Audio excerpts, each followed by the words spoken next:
In this short tutorial, you will learn how to disable music haptics on iPhone iOS 18. Music haptics is a feature that adds vibrations to music tracks for people who are deaf or hard of hearing.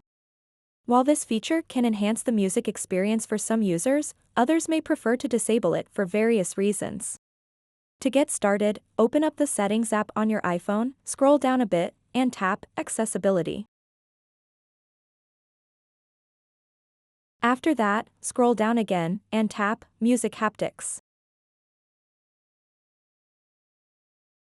To disable music haptics on your iPhone, simply toggle off this switch. Now, when you listen to music on your iPhone, you won't feel any vibrations accompanying the tracks. This can be useful if you prefer a more traditional listening experience without any additional sensory feedback. So that wraps up this tutorial. If you have any questions about this whole process, please let me know in the comments section below.